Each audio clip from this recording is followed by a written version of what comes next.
Welcome to the Voices That Propel Us, stories of justice, action, and community, a space where justice meets action and community voices rise. Each episode, we bring you stories from the front lines, changemakers, disruptors, and everyday heroes who are building a more just, equitable, and liberated world. This is more than a podcast. It's a call to listen, learn, and move together.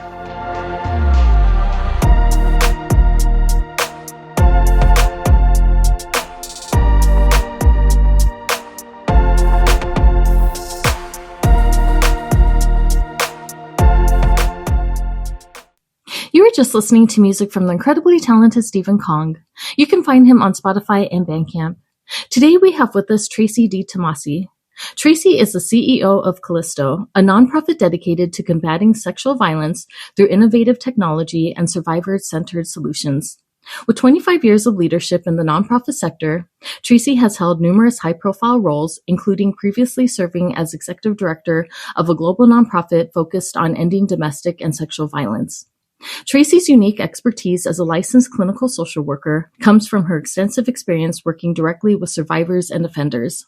Her early career as a therapist working with offenders provided her with a rare and critical perspective on the dynamics of gender-based violence, positioning her as a leading expert in prevention and intervention strategies. Tracy has been instrumental in advancing trauma-informed programming, shaping domestic violence laws in the U.S., and driving global initiatives to address gender-based violence. She has consulted on developing cutting-edge tech solutions, including mobile applications for violence prevention, smartphone-based safety tools, and virtual reality training programs designed to dismantle racial and gender oppression. Her leadership continues to shape the future of violence prevention, advocacy, and systemic change. Well, hello. Thank you so much for taking the time to be here today and sharing this platform with me. I'm really excited about our conversation. As I mentioned to you before, I think you do such wonderful and powerful work, and I can't wait to explore more of that. But how are you doing today? Well, first of all, thank you so much for having me. I'm really excited about this conversation as well, and I am doing great. Okay, wonderful. That's great to hear. So just starting off, can you just take us back to the beginning and let us know what first drew you into the work of addressing gender-based violence? Yeah, I have been doing this work for a very long time. I've been at it for about 25 years now, which is incredible. Like I never expected to really do this as a life's work, but I have, and I'm so glad that I have. I always just wanted to help people, and I did an internship in college many, many years ago where I worked in a psychiatric residential facility for adolescent boys, and they had many of them, or most of them, had been abused by their parents, either sexually or physically. Many were neglected, and some were perpetrators of violence. And that really started me on this path of wanting to pursue my master's degree in social work. And I ended up being a therapist for adolescent sex offenders, and that was really the start of my career. And I think that shaped a lot of what I've done, because I saw how we need to address this issue starting with the perpetrators and not always the victims and the survivors, which is often what we do. But as I continued my career and people would ask me what I was doing, they would disclose their stories, whether it were some of my closest friends, classmates in college, family members. And I just started to really see all of the patterns and all of how much abuse was happening. I learned about more abuse that was happening in my family that I wasn't aware of prior to that. And it just made sense that this is such massive topic that we need to continue to support survivors and to hold perpetrators accountable. And that just kind of continued to fuel my career. I worked with teenagers for the first 15 years, and I absolutely loved it. They gave me life. It was not always easy. I mainly worked with boys, but it was so incredibly rewarding.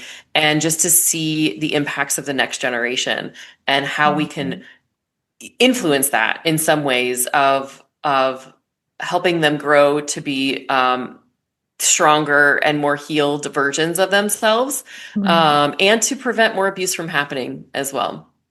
Yeah, thank you for sharing that. I really love that journey. And so can you describe, was there any time that there was a turning point when this work became more than a career for you, when it became more of a calling for you? Oh, I don't know that there's one turning point for me. Right. I think Okay. that again, it goes back to every story that I heard along the way can continue to make it a calling for me. Mm-hmm. And I think maybe the turning point, although it was 18 years into my career, was Me Too.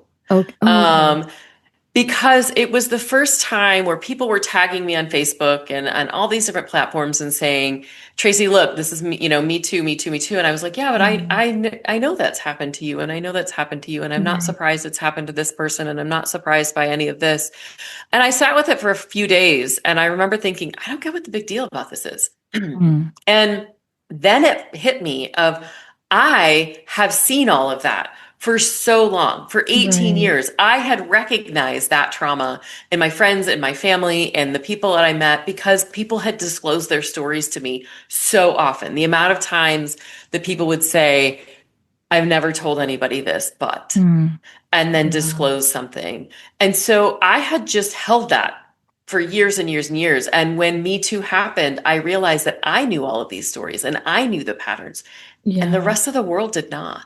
Um, because if you're a friend with me, you know that you're going to talk about gender-based violence all the time. So my network of Right. friends were pretty clued into all of it as well. But listening to how people talked about it and the surprises that they were that happened during that time, like the surprises of not understanding how Yeah. it could happen in plain sight, or people like Harvey Weinstein or Matt Lauer would be the perpetrators.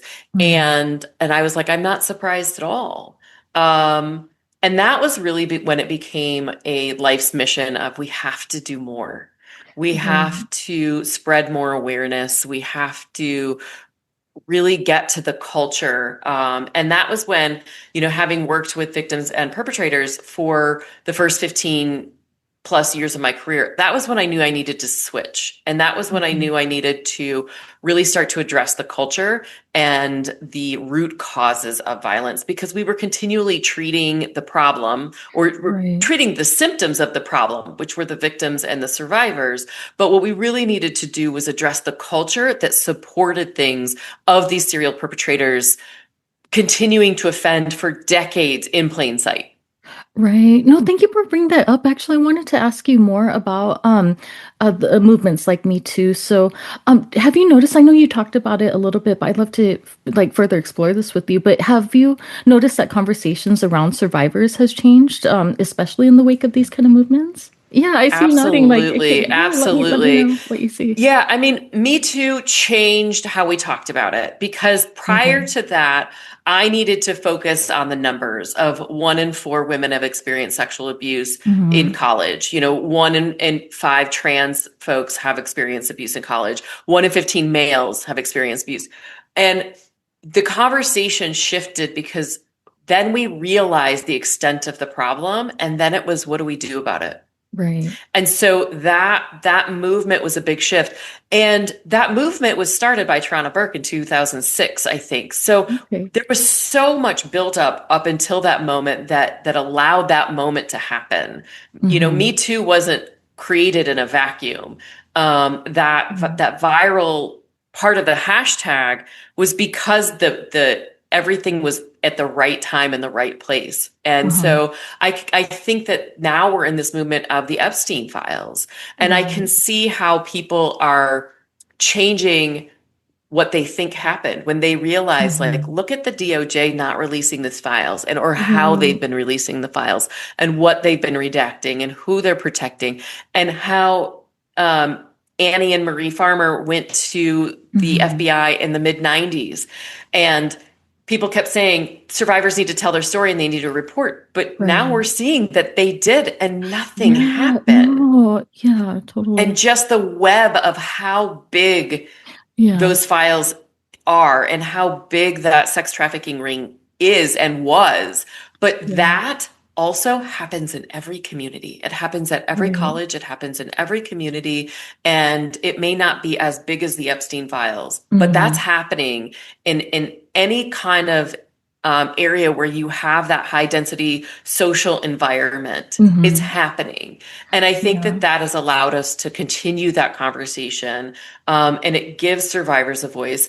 However, it also silences survivors too, because they see Right. what's happening and they're terrified to come forward. They're like, if this is what it Yeah. takes, and this is the toll, and this is the comments that I'm not only seeing random people are saying Mhm. on these survivors' social media, but also what my friends and family are talking about it.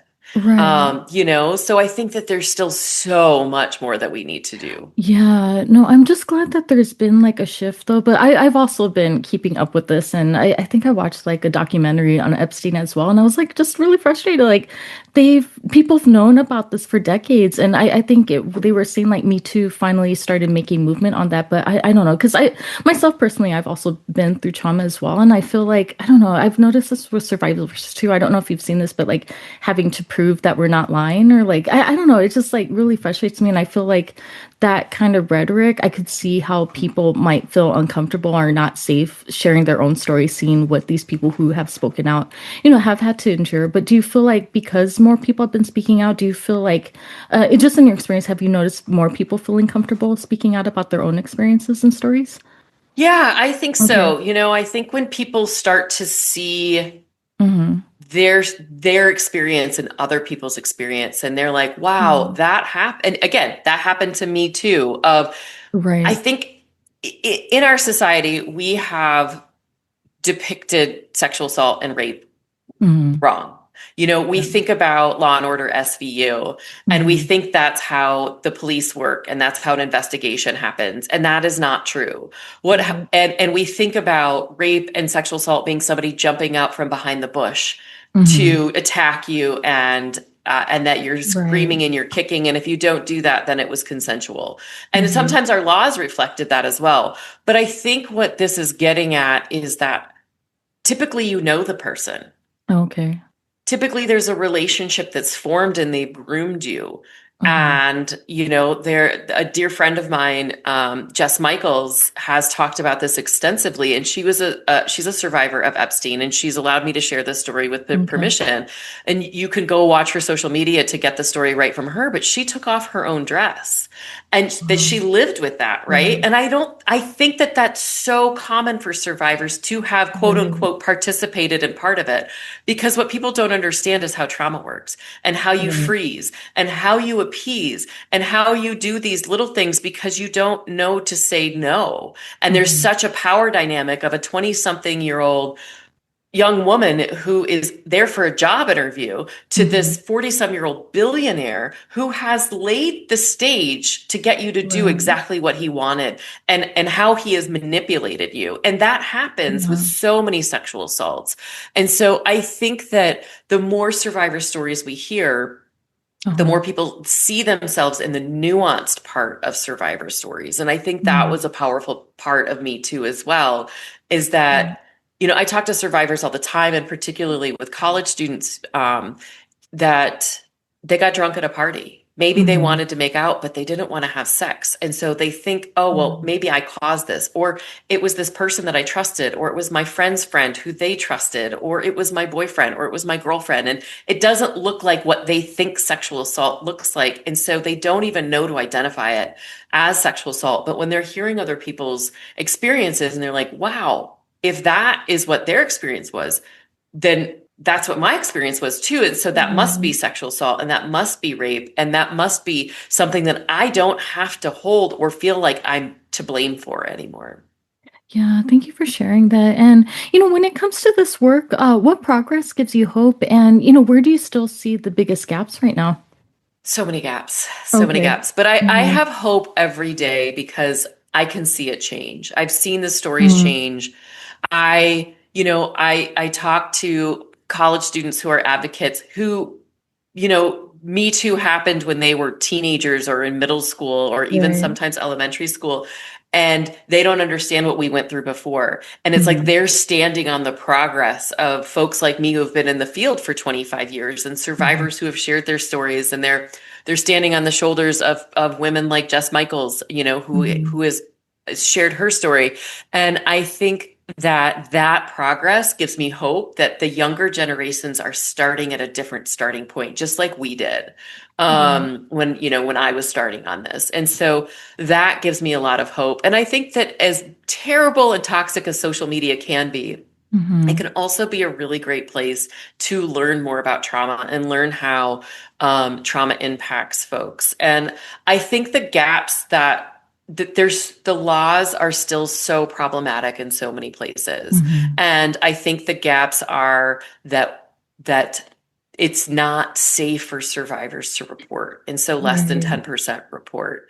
And we say, we ask all the time, why don't survivors report? When really the question should be, what makes it unsafe for them to report? And so that's what, we do at Callisto a lot of the times, is that we're trying to create an environment for survivors to be empowered, to connect with other people who've been harmed by the same person, because that changes your healing and it changes the level of accountability that you can get, and it changes your confidence level to actually report. Right. No, thank you for sharing that. And actually, that's what I want to talk about next. I'd love to, talk with you more about Callisto. So, for listeners who may be new to it, what is Callisto and what inspired its creation? Yeah, Callisto is a national tech for good nonprofit, and we build end-to-end encrypted technology to help survivors of sexual violence find out if the person who harmed them has harmed anybody else. And so right now we are available to anybody with a .edu email address for free. So if you want to know if the person who's harmed you has harmed somebody else, you go in and you create an account. Again, it's all end-to-end encrypted, which means that all of your data is stored in the encrypted state before it hits our servers. So we take a very survivor-centered, trauma-informed approach to this. And what you do is you enter in the state where the assault occurred, and that's because sexual assault laws vary by state. And then you put in a unique identifier of the person who harmed you. So that person's social media accounts, email address, or phone number. We don't use names because names aren't unique enough. And that's what we use to match on. So if two people put in the same Instagram handle, let's say, there's a match. They're not going to be notified right away. It is not like a dating site. And so what happens is that we assign that case to a confidential advocate who will reach out to the survivors separately to say there's been a match within Callisto's system. Do you want to connect to know your options? And so that those survivors can individually connect with that advocate, say what happened to them for the first time, and then be given their options of what could a criminal case look like? What could a civil case look like? What could a Title IX case look like? What are mental health options? And then that advocate will work to connect them to resources in their community. And then if it's safe to do so after going through the risks, and if the survivors consent, that advocate will work to connect the survivors to pursue healing and justice, whatever that means for them. So we do not investigate what happened. We do not report to police, Title IX, or HR. And we are not a database that people can sort through.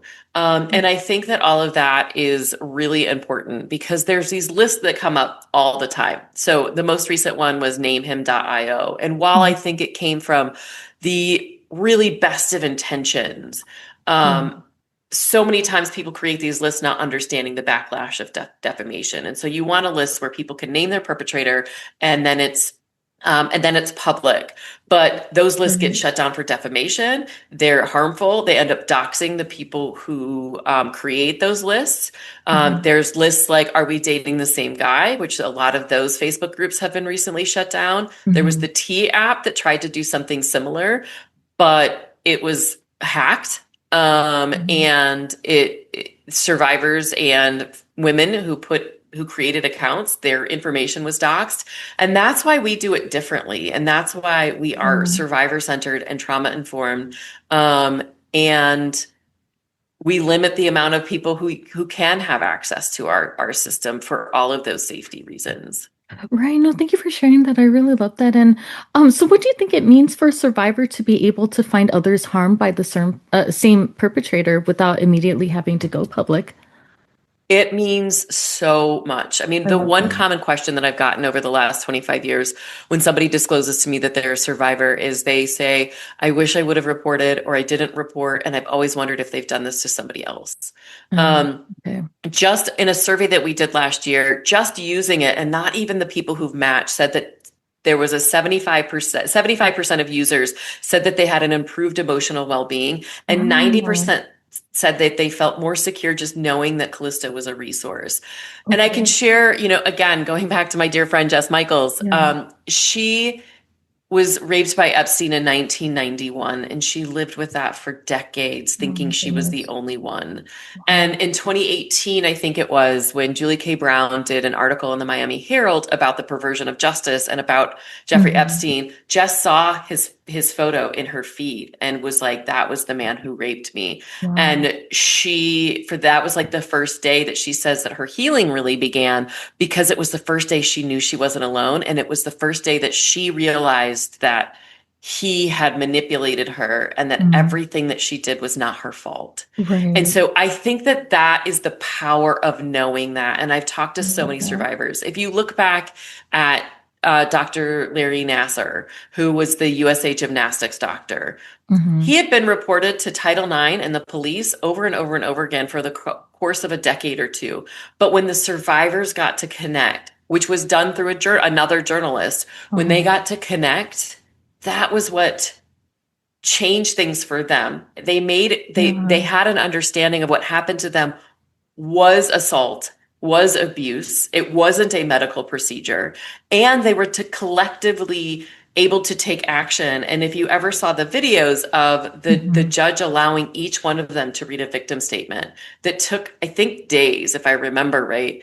And more kept coming to say, I want to do this too, because it was so empowering to Right. them to be able to finally share their voice and to share that commonality. And that's what we're trying to create without anybody to having to publicly disclose, because those public Yeah. disclosures are horrendous. And Right. unless you have a perpetrator who is noteworthy, like Hmm. an Epstein, a Weinstein, a Nasser, Right. a Cosby, an R. Kelly, Diddy, Hmm. whoever that is, unless you have that perpetrator who is newsworthy, a journalist Right. isn't going to do it. And so Right. you've got to figure out how to connect the dots in your own community, um, and on your own college campus, or Yeah. your own area. And so that's why we're doing what we do. No, I really love that. And I know you were just talking about this right now, but I'd love to like talk more with you about this. But how is Callisto redefining what justice can look like for survivors? I know that you gave like a couple examples. I Hmm. wanted to see if you had any other examples that you'd like to share. Yeah, we're putting justice in the control of the survivor. So Right. we don't decide, again, we don't report because we know that reporting can be Hmm. really awful and Right. sometimes more traumatic than the assault itself. And so we're letting survivors figure out that justice for them and what that means for them. And I think that that's really powerful. We've had people who have matched who had that we've talked to. Again, we don't typically know their identities, but some of them have come to us and wanted to share what happened. And so we've had some that never reported and that decided to report, or that had reported but didn't get anywhere and their case was closed, and that they were able to make more connections based on this person knowing that they were a serial perpetrator. Um, and so I think that it gives that patterned evidence to Hmm. know that this is specific behaviors. It wasn't a drunken one night thing. It wasn't a Right. crime of opportunity. It was thought out. It was oftentimes planned, Uh-huh. in many ways by the perpetrator. And a lot of perpetrators look to, when we say taking advantage of somebody, what we're doing is saying that you're grooming them to sexually assault them and that that's intentional. We just use words that make us quote unquote feel better, to Hmm. say, oh yeah, that person got taken advantage of, or that guy just took advantage of her, Yeah. versus that man raped her, Right. right? Right. Um, so I think that it does give so many more survivors the empowerment to seek justice. But, not all survivors want justice through the criminal or civil justice system. And not all Hmm. survivors can access those systems either based on what happened to them or the evidence that they have. So sometimes it's telling survivors that they have access to restorative justice, because maybe it was their friend that assaulted them and maybe they don't want them to go to jail, but they want them to understand Yeah. what they did and the impact that it had, and they want them to stop doing it to somebody else. And so Right. we expand the word justice to mean whatever it is for the survivor. Well, no, thank you for sharing that. And, I'd love to hear more about if you have seen ripple effects. So, with over 21 million people having access, what kind of ripple effects are you starting to see? About 1 in 40 entries matches, which I think Uh-huh. is significant. And I think that the more people that know about Callisto, the smaller that number is going to get. We Mm-hmm. launched nationally a little over 2 years ago, Uh-huh. and we haven't done a huge marketing push. So we really rely on people to find out about us through word of mouth and through social media. And we are working on that. We are working on improving how people get to know about us. So 1 in 40 entries matches, and we know that that is going to change. Okay. We know that that is going to increase because the more people who are aware about it, the better we work. It's that network effect, Mm-hmm. and it is getting people to know that they have access is so important. And a lot of the time, schools and universities won't partner with us. Um, Okay. there's a variety of reasons that they name, but a lot of it is that if we identify serial perpetrators on their campus, one, it's going to be a PR nightmare for them. Mm-hmm. Two, there could be accountability on behalf of the schools too. Larry Nasser, again, going back to that, Michigan State University had to pay the survivors millions of dollars because they didn't handle it well and they violated their own policies. So I think that those are the ripple effects that we're going to see. And the more success we have, one, the better understanding we're going to have of how perpetrators offend, because Mm-hmm. there's not a really great way to identify serial perpetrators. The justice Mm-hmm. system is identifying some, but not many. And Right. there's so many more that are not being identified when, like, I think it's 99% of perpetrators walk free. And they're Wow. never held accountable. And Mm-hmm. so I think that that is the ripple effects. I also think that the other part is that people ask us all the time about, well, sexual assault happens beyond college campuses. When are you expanding? And we're actively working on it. And we Okay. we want to expand access. And so hopefully by the end of 2026, we will have a plan in place for how to do that. And our biggest challenge is funding. Mm-hmm. That is our biggest challenge to expanding, is to make sure that we can have the funds to be stable, to get the survivors the support that they need, and to have the technology built in the way that it needs to be Right. built and maintained and evolve.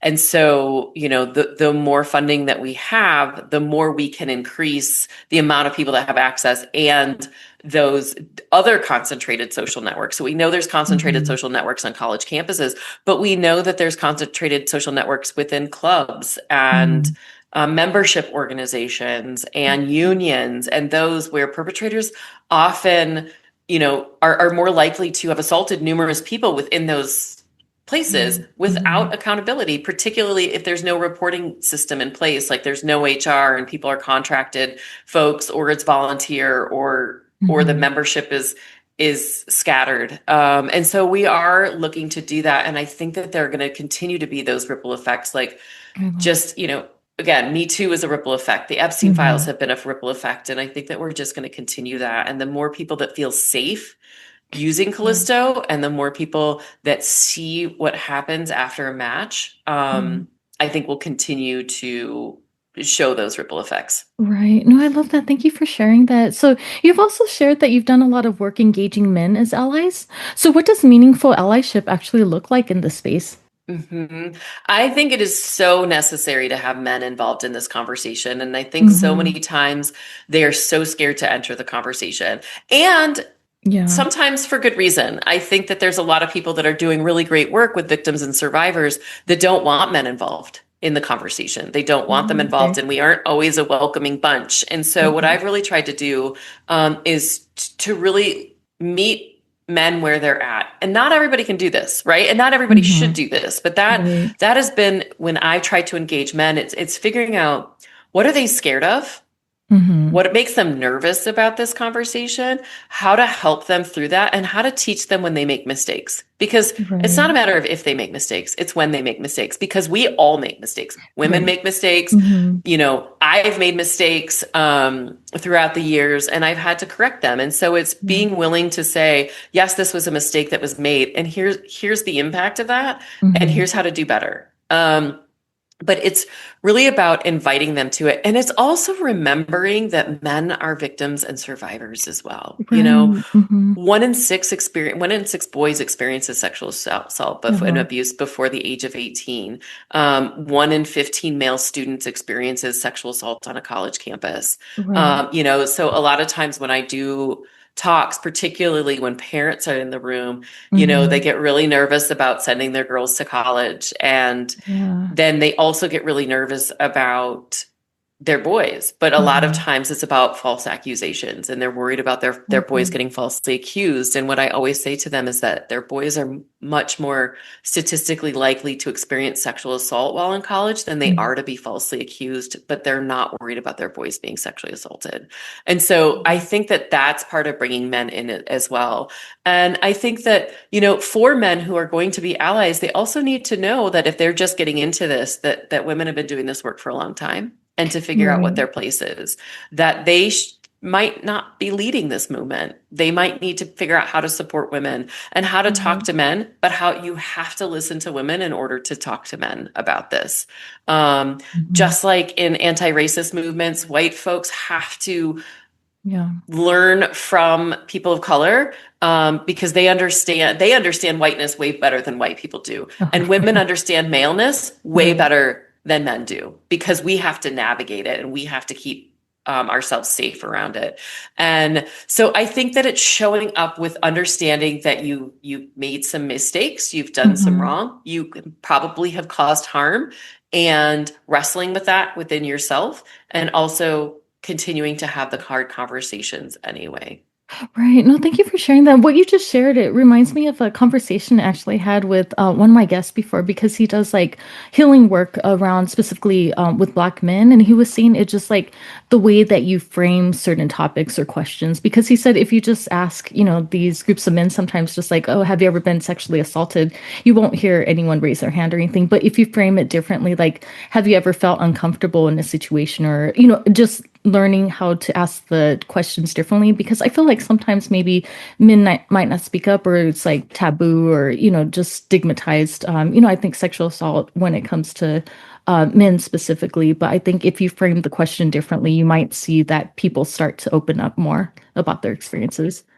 I fully agree. And I think that's Mhm. across the board, but I definitely think for men, because they Uh-huh. don't think about what sexual assault to men is. And I think Mm, that another thing that I talk about when I do consent topics is that an erection is not consent.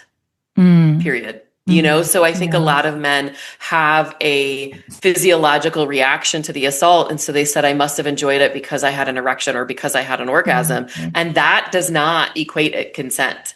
And that can Yeah. still, even if you had an orgasm, it can still mean that you were sexually assaulted. Uh-huh. Um, but I also think that beyond men being survivors, it's also about men realizing the role that they play in the culture and how the Right. jokes connect to the Mm-hmm. abuse and to the violence, and how violent doesn't mean physically aggressive. It can mean Right. emotionally manipulative. And there's 10 years ago, there was the locker room talk Mm-hmm. conversation, and how are you showing up and how are you confronting other men, and why are those conversations Yeah. limited to the locker room? Well, that's because you know that they're bad if you're not having those conversations Right. in front of women. And if you won't have those conversations in front of women, then why are you having them in front of men?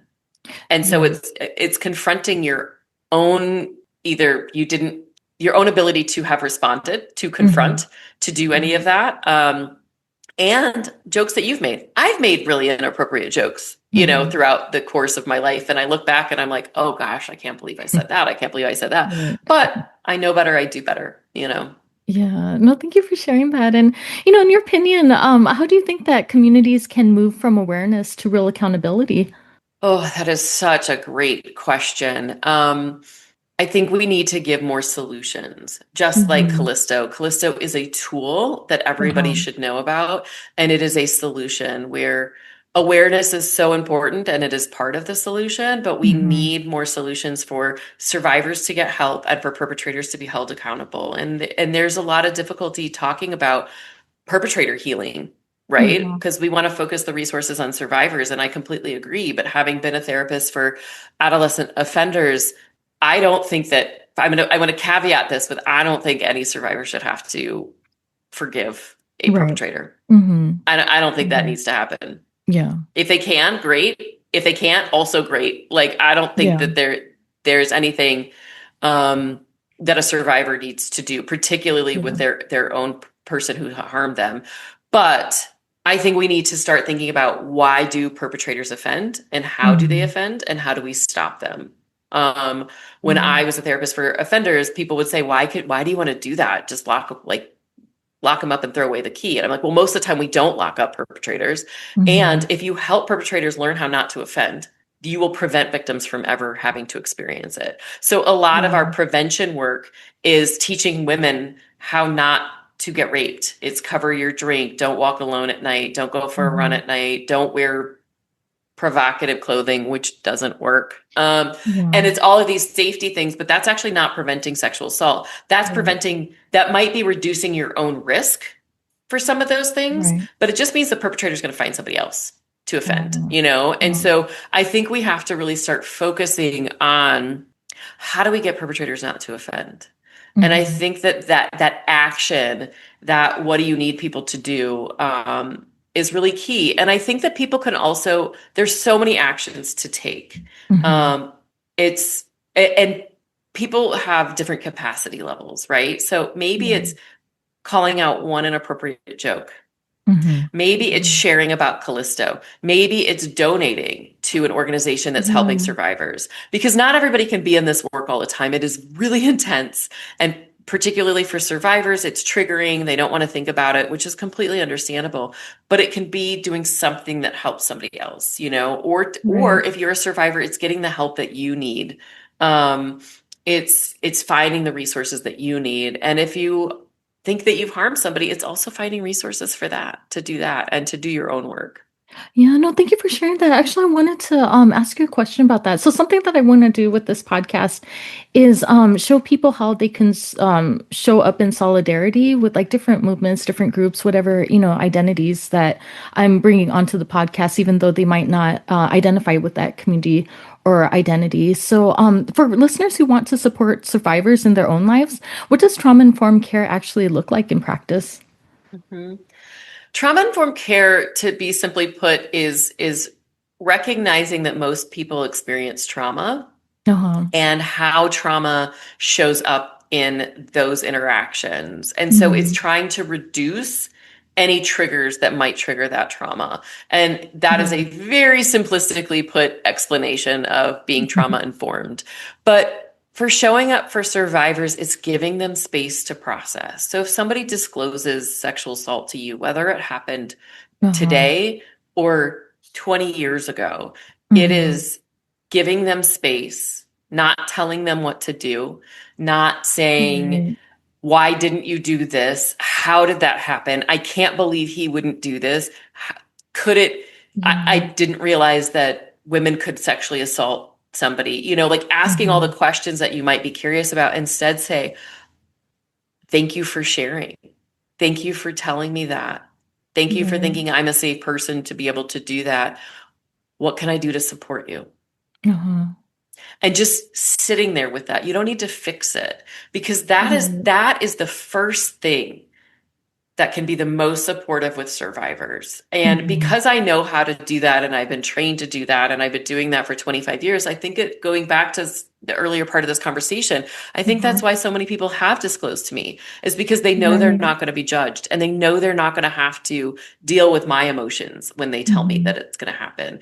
And they know that I understand the nuances of that. And while you're not going to have a 25-year career in knowing how to do Mhm. this, just simply being able to sit with somebody and say, thank you for sharing. What can I do to help?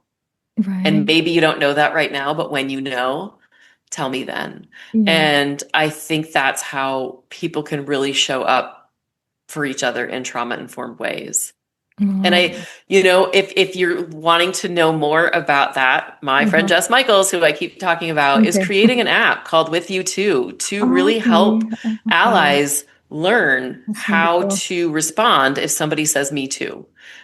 Because we're not trained on that. We don't know Right. that. And she is creating this amazing app to be able to do just that. Yeah. No, thank you for sharing. I really love that. And how do you think that we can create safer environments in our workplaces, schools, or communities?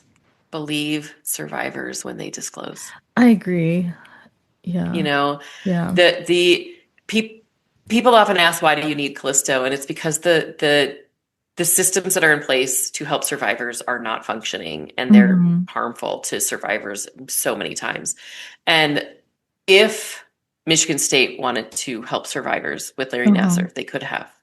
If Hmm. workplaces want to get rid of the serial sexual harasser, they can. They're not identifying it. You have to go beyond checking a box to do a sexual harassment training, because that's what they typically are. They typically train you on how to sexually harass and how to get away with it and how to Right. keep the company from being liable, right? But Right. to do an anti-sexual harassment training is a lot more work and a lot more Mhm. nuanced. And so really believing people when they disclose and making sure that the people that will take the disclosure understand how to receive that and understand how to ask questions about it. Yes, an investigation needs to happen, of course, but that's not the first thing that you need to go into. The first thing is saying, I'm going to just start by believing, and then Mhm. let the investigation work itself out, right? But if you Yeah. start by believing, that is going to be such a strong starting point, because this sexual assault, sexual harassment isn't black and white. There's so much gray Right. area, and trauma is a fickle beast. Right. And Right. so there people think like, oh well, they wouldn't have done that if they Mhm. would have been sexually harassed. They wouldn't have continued to meet with him if they were Yeah. sexually harassed by them. Yes, they do. They do all of Yeah. the time. All of the time. So I think that, yeah, start by believing survivors is the first thing that we can do to make safer places for people. Right. No, thank you for sharing that. And how do you think that race, class, and identity intersect with access to support and justice? Oh, I mean, it's huge. Um, Absolutely huge, because Mhm. I think that I'm trying to remember the exact study, but there was a study recently, and I think that Black women are much less likely to ever experience accountability in the criminal justice system if they are a Mhm. victim of sexual assault, no matter who Yeah. the perpetrator is. And so I think that the criminal justice system is inherently racist. And so Mhm. I think that and it's not just me thinking, it's studies that have shown this, where Uh-huh. victims of color are not getting the same services. Yeah. They're not being believed. And then a lot of times they're being targeted. They're being Mhm. threatened of, 25% of women, and I'm not sure the breakdown of women of color that report to police experience threats or actual harassment from the police. Wow. And again, the numbers that I've named of 1 in 4, 1 in 5, 1 in 15, they're much Mhm. larger for women of color. They're much larger for LGBTQ folks. And folks in those marginalized communities don't feel safe reporting. And so they need Yeah. other mechanisms of it. And they're not seeing themselves in the services that are out there often. A lot of the Right. services from survivors, the staff look like people like me, a white woman. Mhm. And we need more representation for that. And so Yeah. I think that you can't uncouple the intersectionality of gender and race Mhm. at all, or sexual orientation. Yeah. And that's why a lot of times we are trying to outreach to communities that work Mhm. with students of color and students that are LGBTQ. And it shows in a lot of our demographics. I think that about 49%, if I remember off the top of my head, Mhm. percent of our users identify as LGBTQ. Okay. And I think 40 or 45% of our users are non-white, Uh-huh. that are Asian, Black, Latina. Um, and that shows that those survivors need other resources even more, because again, the systems were definitely not built for them. Right. Right. No, thank you for sharing. And I know this work can be emotionally intense. So, yeah, I'd love to hear more about how it's going for you. So, how do you take care of yourself and sustain your energy while doing this work? I wish I was better at this. Okay. I mean, I've done it enough to be able to continue to do this work for 25 years. And Yeah. several years ago, I heard this statement from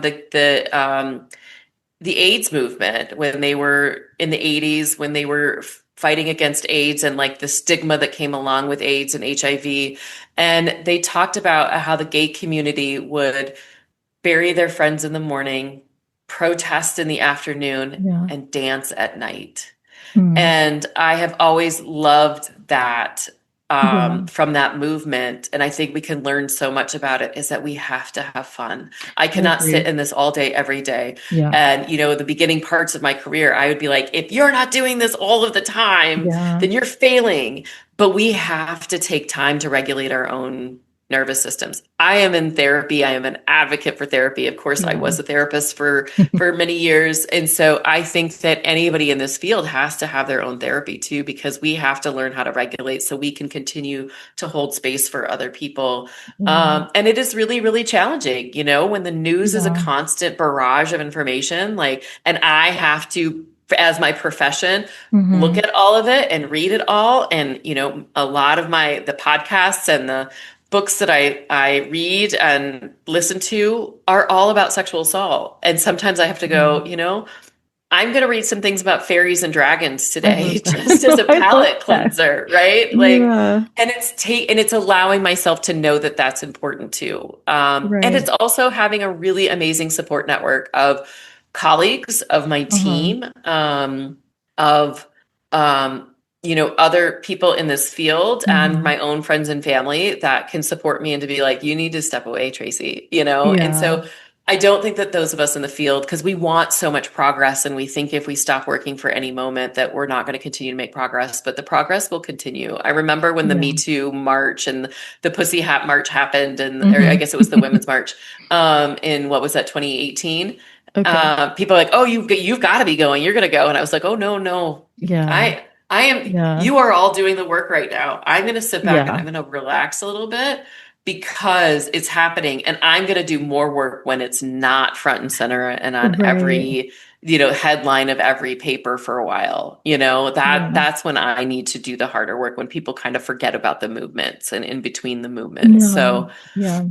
it's all really important, meditation, deep breathing, spiritual practices, Yeah. whatever it is for you. And I get better and worse. And when I get worse at them, I remember of like, okay, start at day one. Yeah.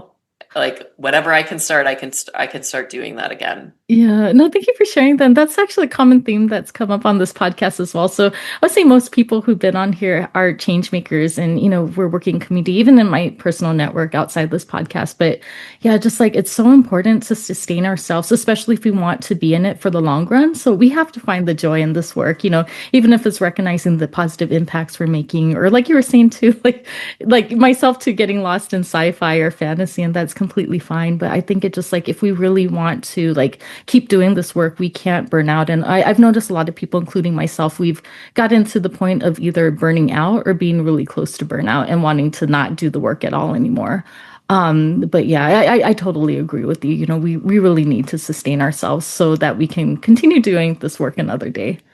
I fully Yeah. agree. And I think sometimes too, I have to remind myself of my lane. There's so many terrible things that are going on in the world right now. Right. I Yeah. can't handle all of them. I Yeah. know that there are Yeah. really good people handling immigration. I know that there are Hmm. really good people that are handling um, the war that's happening in Iran and Yeah. all of these different things. And I have to focus on my piece because that's what Right. I'm an expert in. And I will focus on those intersections of how immigration, like sexual assault, Right. impacts immigration and Hmm. impacts disclosure for people who may not be in the country legally, or even those who are right now. And Yeah. so like I will make sure to deal with that. And those are important things, but I have to stick with my lane. I cannot do everything. Yeah. And sometimes that reminder is really, really helpful too. And so Yeah. pick a cause, pick a specific part of that cause.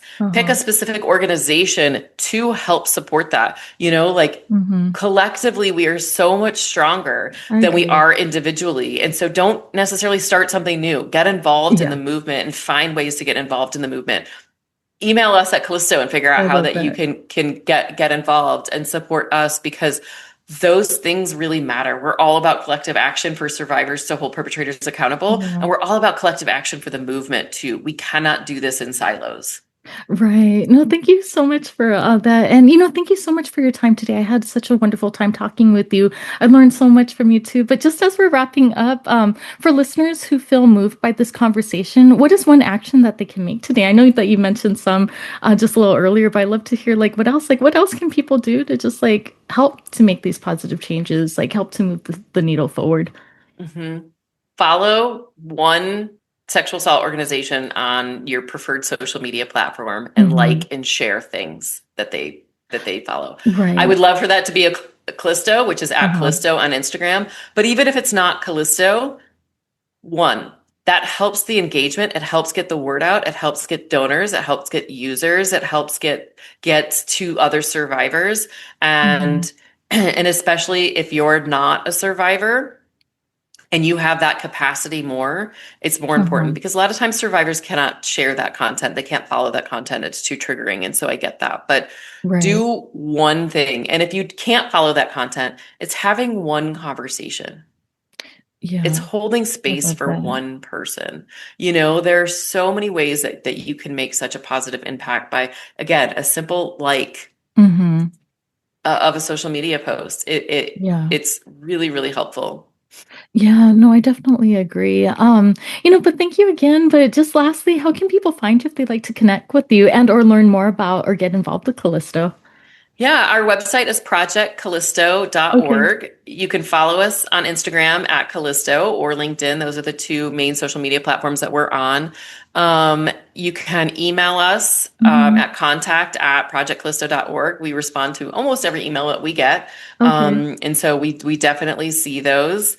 And yeah, let us know how you want to show up and to be involved if you're interested in learning Okay. more. Okay, wonderful. Thank you again. But is there anything else that you'd like to leave with our listeners? I just want to leave that space open to you if there's anything else that maybe you haven't had a chance to say earlier in our conversation. Yeah, I think that these conversations can be really heavy. So if you're listening and Yeah. you're triggered, or before you go back to the rest of your day, take a deep breath Right. Right. and ground yourself. And if you can't show up today, show up when you can, and don't Yeah. beat yourself up too much. And I think that Yeah. that's just really what I would like to leave with your listeners. And thank you for listening. This is Yeah. again, the more people that know about Callisto, the better. And so please Yeah. spread the word. No, I think so too. And thank you again. You're doing such wonderful work. And I truly hope that we could stay connected with each other. And I hope you have a good rest of your day. Absolutely. Thank you so much for having me. Yeah, no, thank you. Okay, take care. Bye.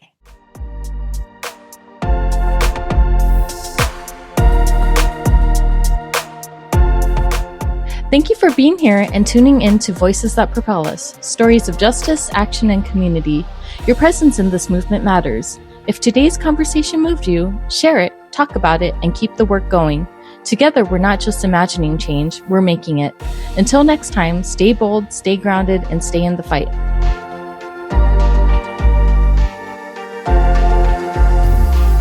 Every time I feel so mad and sad and bad, I say to myself, relax, lean back, it's a brand new day. And every time I feel so down that a frown is all that's on my face, I remind myself to take a breath, it's a brand new